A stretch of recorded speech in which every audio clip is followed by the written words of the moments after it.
गिरीश पांडे आचार्य सरस्वती विद्या मंदिर वरिष्ठ माध्यमिक विद्यालय ज्ञान कुंज विवेकानंद नगर सुल्तानपुरम। मित्राणि नमो नमः। कक्षा नवम तृतीय पाठ गोदोहनम अर्थात गाय का दूध दूहने के लिए समय आवश्यक है इति पाठम अद्य वयं पठिष्यामः। अस्मिन् नाट्यांशे एतादृशस्य जनस्य कथानकम् अस्ति यः धनवान् सुखाकांक्षी च भवितुम् इच्छति। सः मासपर्यन्तं दुग्धदोहनात् एव विरमति विमुखं भवति। येन मासान्ते धेनोः शरीरे सञ्चितं पर्याप्तं दुग्धम् एकवारमेव विक्रीय सम्पत्तिम् अर्जयितुं समर्थः भवितुम् इच्छति। परं मासान्ते यदा सः दुग्धदोहनाय प्रयत्नं करोति तदा सः दुग्धबिन्दुम् अपि न प्राप्तं करोति। दुग्धप्राप्तिस्थाने सः धेनुप्रहारैः रक्तरञ्जितः भवति। अवगच्छति च यत् दैनन्दिनं कार्यं यदि मासपर्यन्तं सङ्गृह्य क्रियते तदा लाभस्थाने हानि एव भवति। अर्थात this play is taken and edited from the book Chakravyuham. In this drama, there is a short story about a man who wants to be rich and happy, who stops milking the cow for a month, so that at the end of the month enough milk that has accumulated or collected in the cow's body will sell it at one go, and hence he can earn a lot of money. But at the end of the month, when he tries to milk, he does not even receive any drop of milk.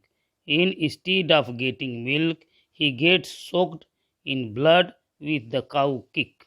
And then he understands that if the daily work is postponed for a month, then there is only loss instead of profit.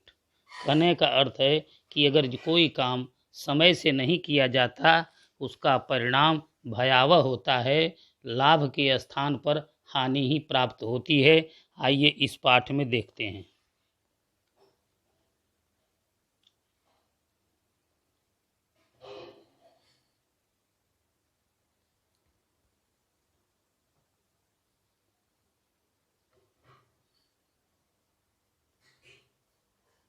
गोदोहनम यह एक नाट्यांश है जो चतुर्व्यूहम पुस्तक से संक्षिप्त और संपादित कर लिया गया है।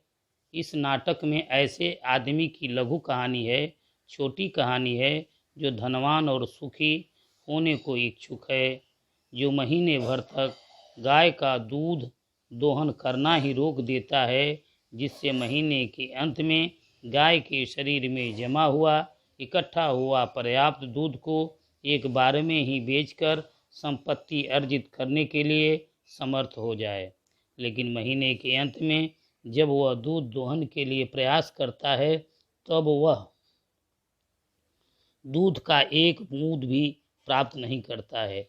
दूध प्राप्त करने के स्थान पर वह गाय के प्रहार से खून से लथपथ हो जाता है और तब समझता है कि दैनिक कार्य को यदि महीने भर तक संग्रहित किया जाए तब लाभ के स्थान पर हानि ही होती है। इस पाठ से हमें यह सीख लेनी चाहिए कि हमें कार्य को समय से करना चाहिए, उसे टालना नहीं चाहिए। किसी ने कहा है कि आज करे काल करे सो आज कर, आज करे सो अब, पल में प्रलय होत है बहुरी करोगे कब। यानी पल में तो प्रलय हो जाएगा, फिर कब करोगे, इसलिए कल के किए जाने वाले कार्य को आज ही करना चाहिए।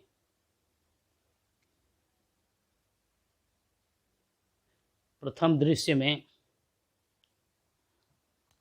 दृश्य है मल्लिका मोदकानि रचयन्ती मंदस्वरेण शिवस्तुतिं करोति ततः प्रविशति मोदक गंधम अनुभवन प्रसन्नमना चंदनः।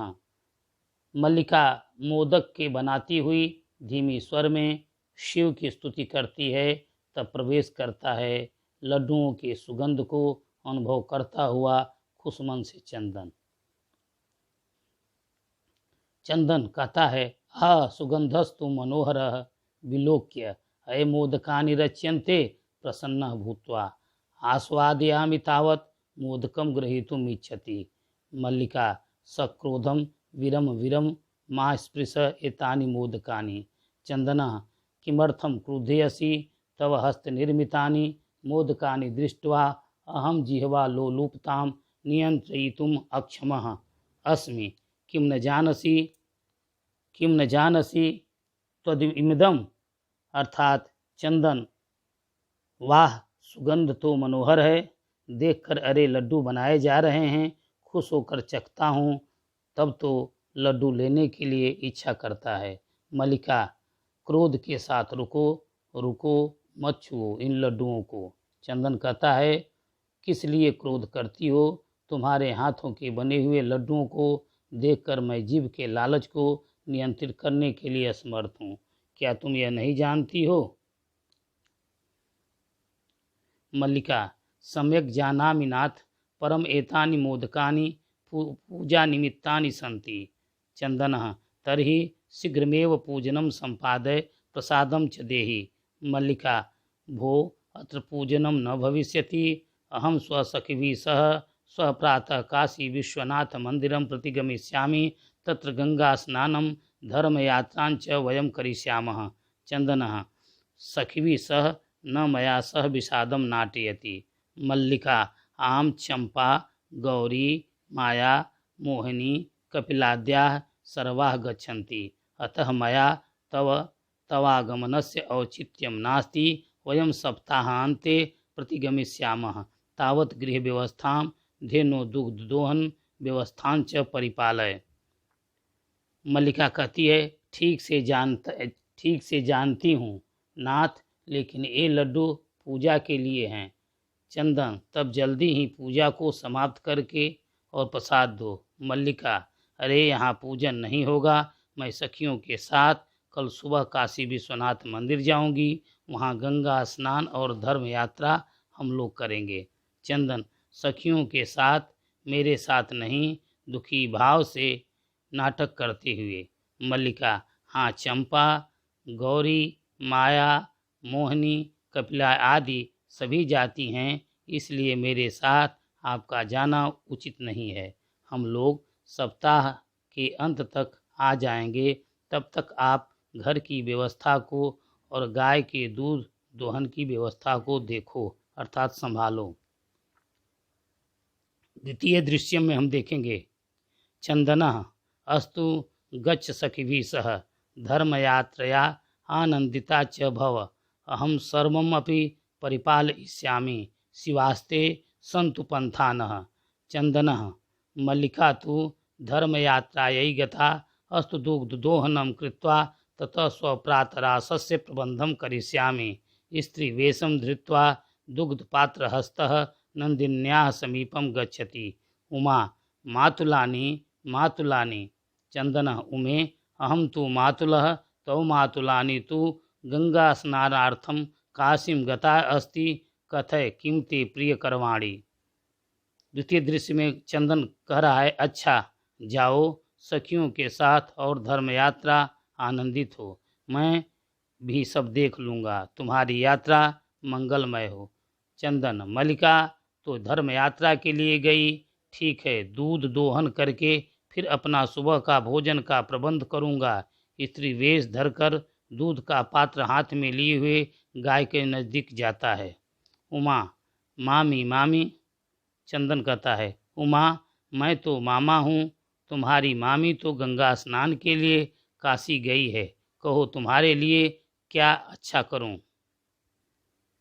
उमा मातुल पितामह कथयति, मासानन्तरम् अस्मद्गृहे महोत्सवः भविष्यति, तत्र 30 सेटकमितं दुग्धम् अपेक्षते, एषा व्यवस्था भवद्भिः करणीया। चंदनः प्रसन्नमनसा 300 परिमितं दुग्धं शोभनं दुग्धव्यवस्था भविष्यति एव इति पितामहं प्रति त्वया वक्तव्यम्। उमा धन्यवादः मातुल याम्याधुना सा निर्गता। अर्थ देखेंगे। उमा मामा दादी जी कहते हैं मामा दादाजी कहते हैं महीने के बाद हमारे घर में महोत्सव होगा। वहाँ 300 लीटर दूध चाहिए। यह व्यवस्था आपके द्वारा करनी है। चंदन प्रसन्न मन से 300 लीटर दूध, सुंदर दूध की व्यवस्था की जाएगी, ऐसा दादाजी को तुम्हें बोलना चाहिए। उमा धन्यवाद मामा, चलती हूँ। अब वह चली जाती है। तृतीय दृश्य में देखेंगे। चंदन प्रसन्न भूत्वा अंकलिषु गणयन्। चंदन प्रसन्न भूत्वा अंकलिषु गणयन्। अहो सेटक 300 पयांसि अनेन तु बहुधनं लप्स्यसे। नंदिनीं दृष्ट्वा भो नंदिनी तव कृपया तु अहं धनिकः भविष्यामि। प्रसन्नः सह धेनु बहुसेवां करोति। चंदनः चिन्तयति मासान्ते एव दुग्धस्य आवश्यकता भवति। यदि प्रतिदिनं दोहनं करोमि तर्हि दुग्धं सुरक्षितं न तिष्ठति। इदानीं किं करवाणि? भवतु नाम मासान्ते एव संपूर्णतया दुग्धदोहनं करोमि। एवं क्रमेण 7 दिनानि व्यतीतानि। सप्ताहान्ते मल्लिका प्रत्यागच्छति। तीसरा दृश्य है। चंदन प्रसन्न होकर उंगलियों पर गिना। अरे 300 लीटर दूध, इससे तो बहुत धन मिलेगा। नंदिनी अर्थात गाय को देखकर, हे गाय, तुम्हारी कृपा से तो मैं धनी हो जाऊंगा। प्रसन्नचित्त वह गाय की बहुत सेवा करता है। चंदन सोचता है महीने के अंत में ही दूध की आवश्यकता है। यदि प्रतिदिन दोहन करता हूँ तब दूध सुरक्षित नहीं रहेगा। अब क्या करना चाहिए? आपके लिए महीने के अंत ही पूरी तरह से दूध दूहता हूँ। इस प्रकार से 7 दिन व्यतीत हो जाते हैं। सप्ताह के अंत में मल्लिका आती है। मल्लिका प्रविश्य स्वामिन् प्रत्यागता अहम् आस्वादय प्रसादम। चंदनः मोदकानि खादति वदति च। चंदनः मल्लिके तव यात्रा तु सम्यक् सफला जाता। काशी विश्वनाथस्य कृपया प्रियं निवेदयामि। मल्लिका साश्चर्यम् एवं धर्मयात्रातिरिक्तं प्रियतरं किम्? अर्थ मल्लिका प्रवेश करके, स्वामी मैं आ गई, प्रसाद को चखिए। चंदन लड्डुओं को खाता है और बोलता है, चंदन मल्लिका तुम्हारी यात्रा तो ठीक से सफल हो गई। काशी विश्वनाथ की कृपा से अच्छा बोलता हूँ। मल्लिका आश्चर्य से, ऐसा धर्म यात्रा के अतिरिक्त और क्या प्रिय है? चंदनः ग्राम प्रमुखस्य गृहे महोत्सवः मासान्ते भविष्यति। तत् 300 सेटकमितं दुग्धम् अस्माभिः दातव्यम् अस्ति। मल्लिका किन्तु एतावन्मात्रं दुग्धं कुतः प्राप्स्यामः? चंदनः विचारय मल्लिके प्रतिदिनं दोहनं कृत्वा दुग्धं स्थापयामः चेत् तत् सुरक्षितं न तिष्ठति। अतएव दुग्धदोहनं न क्रियते। उत्सव दिने एव समग्रं दुग्धं धोक्ष्यावः। मल्लिका स्वामिन् त्वं तु चतुरतमः अत्युत्तमः विचारः। अधुना दुग्धदोहनं विहाय केवलं नन्दिन्याः सेवाम् एव करिष्यावः। अनेन अधिकाधिकं दुग्धं मासान्ते प्राप्स्यावः। अर्थ देखेंगे। चंदन ग्राम प्रमुख के घर में बड़ा उत्सव महीने के अंत में होगा।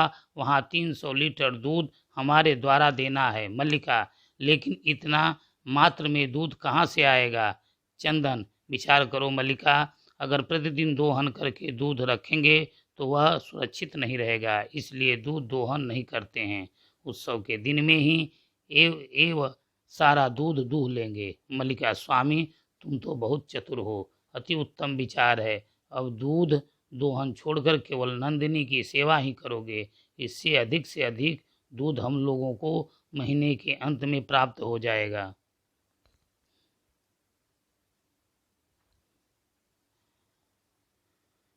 द्वावेव धेनो सेवायां निरतो भवतः अस्मिन् क्रमे घासादिकं गुडादिकं च भोजयतः कदाचित् विषाणयोः तैलं लेपयतः तिलकं धारयतः रात्रौ निराजने नापि तोषयतः। चन्दनः मल्लिके आगच्छ कुम्भकारं प्रति चलाव दुग्धार्थं पात्रप्रबन्धो अपि करणीयः द्वावेव निर्गतौ।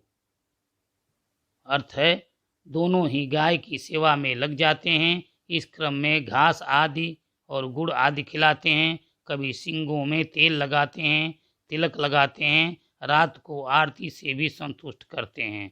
चंदन हे मल्लिका आओ कुम्हार के पास चलते हैं, दूध के लिए पात्र का प्रबंध भी करना है, दोनों ही चाहते हैं। चतुर्थ दृश्य में देखेंगे कुंभकार घट रचनायाम लीन गायति, वह कुम्हार जो है घड़ा बनाने में लीन है, मग्न है और गाता है। ज्ञात्वापि जीविका हेतु रचयामि घटनहम जीवनम भंगुरम सर्वम यथैसम मृतिका घटः। जानकर भी जीविका के लिए मैं घड़ा बनाता हूँ, क्या जानकर जीवन में सब कुछ भंगुर है अर्थात नष्ट होने वाला है। जैसे ये मिट्टी के घड़े, जैसे यह मिट्टी का घड़ा टूट जाता है, भंगुर है, वैसे ही जीवन में सब भंगुर है, क्षणिक है, जानकर भी घड़ों को बनाता हूँ। चंदना नमस्करोमि तात पंचदश घटान इच्छामि किं दास्यसि देवेशः कथम न विक्रयणाय एव एते गृहाण घटान पंचशतोत्तर रूप्यकाणि च देहि। चंदना साधु परम मूल्यम तु दुग्धम विक्रीय एवं दातुं शक्यते। देवस क्षम्यतां पुत्र मूल्यम बिना तो एकम अभी घटम न दास्यामि। चंदन नमस्कार करता हूँ चाचा, 15 घड़ों को चाहता हूँ, क्या दोगे? देवेश क्यों नहीं, बेचने के लिए ही हैं, ले लो घड़ों को और 500 रुपये दे दो। चंदन सही बात है, परंतु पैसे तो दूध बेचकर ही दे सकूंगा। देवे क्षमा करो पुत्र, बिना पैसे के तो एक भी घड़ा नहीं दूंगा। मल्लिका स्वाभूषणं दातुम् इच्छति तात यदि अधुनैव मूल्यम् आवश्यकं तर्हि गृह्णात् एतदाभूषणं। देवेशः पुत्रिके नाहं पापकर्मं करोमि, कथमपि नेच्छामि त्वाम् आभूषणविहीनां कर्तुं।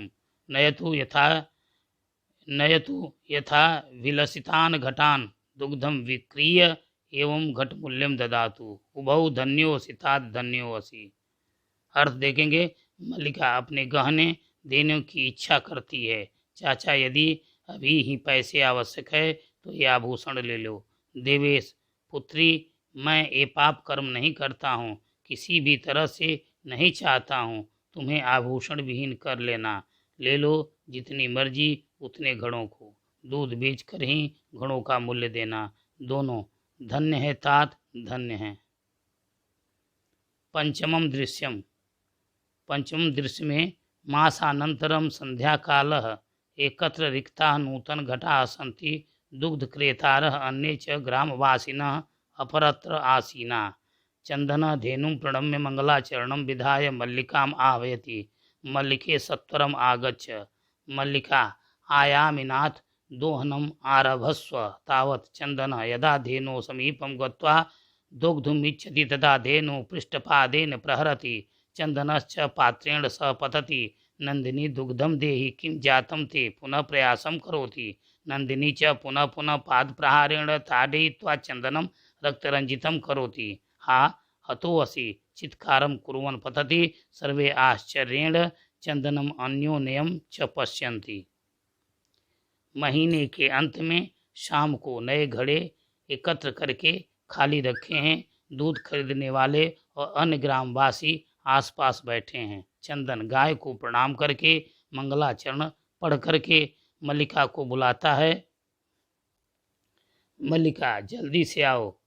मल्लिका आ रही हूँ नाथ, दोहना शुरू करो। तब तक चंदन जब गाय के समीप जाकर दूहने की इच्छा करता है तब गाय अपने पीछे वाले पैरों से मारती है और चंदन पात्र के साथ गिर जाता है अर्थात फेंका जाता है। नंदिनी अर्थात गाय का नाम नंदिनी था। दूध दो, क्या हुआ तुम्हें? फिर से प्रयास करता हूँ और नंदिनी को मारकर खून से लथपथ कर देती है और नंदिनी बार बार पैरों के प्रहार से चंदन को मार करके खून से लथपथ कर देती है। हाय मुझे मार दे, चिल्लाते हुए गिरता है। सभी आश्चर्य के साथ चंदन को और एक दूसरे को देखते हैं। मल्लिका चित्कारं श्रुत्वा झटिति प्रविश्य नाथ किं जातं कथं त्वं रक्तरञ्जितः। चंदना धेनु दुग्धुम अनुमतिम एव न ददाति दोहन प्रक्रियाम् आरम्भमाणम् एव ताडयति माम्। मल्लिका धेनुं स्नेहेन वात्सल्येन च आकार्य दुग्धुं प्रयतते किन्तु धेनु दुग्धहीना एव इति अवगच्छति। मल्लिका चंदनं प्रति नाथ अत्युनुचितं कृतम् आवाभ्यां यत् मासपर्यन्तं धेनो दोहनं कृतं सा पीडम् अनुभवति अतएव ताडयति। चंदना देवी मयापि ज्ञातं यत् अस्माभिः सर्वथा अनुचितमेव कृतं यत् पूर्णमासपर्यन्तं दोहनं न कृतं अतएव दुग्धं शुष्कं जातं सत्येव उक्तम्। मल्लिका चिल्लाहट सुनकर जल्दी ही प्रवेश करके नाथ क्या हुआ, आप रक्त रंजित खून से लथपथ कैसे हो गए। चंदन गाय दूध दूहने की अनुमति ही नहीं देती है, दोहन प्रक्रिया को शुरू करते ही मुझे मारती है। मल्लिका धेनु को प्यार से और दुलार से दूहने का प्रयत्न करती है परंतु गाय दूधहीन है, ऐसा वो अंत में समझ जाती है। मल्लिका चंदन से नाथ अति अनुचित कार्य हम दोनों ने किया कि महीने भर गाय को नहीं दूहा, वह कष्ट महसूस कर रही है इसलिए मार रही है। चंदन देवी मेरे द्वारा भी जान लिया गया कि हम लोगों के द्वारा सभी प्रकार से अनुचित ही किया गया, क्योंकि पूरे महीने भर दोहन नहीं किया गया इसलिए दूध सूख गया है। सत्य ही कहा गया है, कार्यम अद्यतनीयम यत तद्यैव विधीयताम विपरीते गतिर्यस्य स कष्टम लभते ध्रुवम। फिर से देखेंगे, कार्यम मद्यतनीयम यत यद्य कार्यम मद्यतनीयम यत तद्यैव विधीयताम विपरीते गतिर्यस्य स कष्टम लभते ध्रुवम। अन्वय देखेंगे, यत अद्यतनीयम कार्यम तत् अद्यैव विधीयताम यस्य गतिः विपरीते अस्ति स ध्रुवम कष्टम लभते।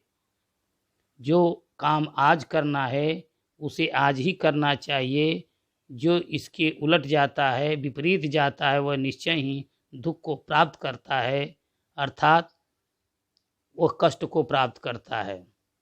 इसलिए जो कल किया जाने वाला कार्य है उसको वर्तमान में ही कर लेना चाहिए, अर्थात आज ही कर लेना चाहिए, कल पर नहीं टालना चाहिए।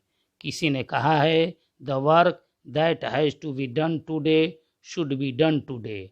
The work that has to be done today should be done today. The one who goes to the opposite of this definitely attains grieves sorrow. मल्लिका आम भरत सत्यमेव मयापि पठितम यत्। कहती है मल्लिका, हाँ पतिदेव, सत्य ही यह मेरे द्वारा भी पढ़ा गया है। Yes my love, it is the truth, I have also read that. सुविचार्य विधातव्यम कार्य कल्याणकांक्षिणा यह करोत्यति विचार्यत्येतत् स विषीदति मानवः। फिर से देखेंगे, सुविचार्य विधातव्यम कार्यम कल्याणकांक्षिणी यह करोत्यति विचार्येतत् स विषीदति मानवः। अर्थात कल्याण की आकांक्षा रखने वाले कार्य सुविचार करके ही करना चाहिए, अर्थात कल्याण चाहने वाले के द्वारा कोई काम अच्छे से विचार करके ही करना चाहिए। जो मानव यह काम बिना विचार किए करता है वह दुख को प्राप्त होता है। अन्वय देखेंगे, कल्याण कांक्षिणा कार्यम सुविचार एवं विधातव्यम यह मानवः एतत् अविचार्य करोति सह विषीदति। धन्यवाद।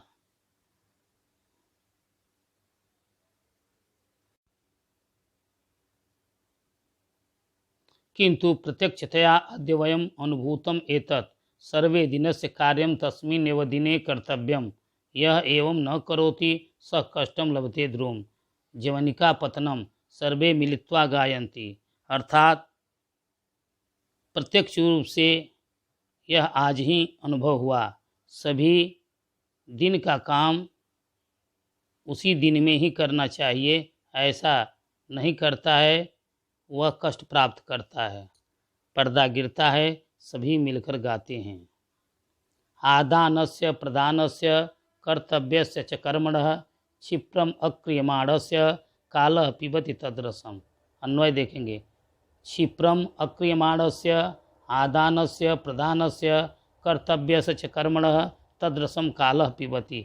अर्थात शीघ्रता से समय पर अगर कर्म और कर्तव्य का आदान प्रदान नहीं होता है तब वह काल अर्थात समय कर्म के उस रस के मिठास को पी जाता है। मतलब यह है कि किसी भी कार्य को अगर समय पर न किया जाए तो उस काम का मजा अर्थात रस हमें प्राप्त नहीं होता है। काल अर्थात समय से जो काम होता है उसमें ही रस की प्राप्ति होती है। If the change of the deeds and duty is not on time, then time drinks the sweetness of deeds. If the change of deed and duty is not on the time, then time drinks the sweetness of deed. Meaning, if any work is not done on the time, then we do not get the profit of that work. धन्यवाद।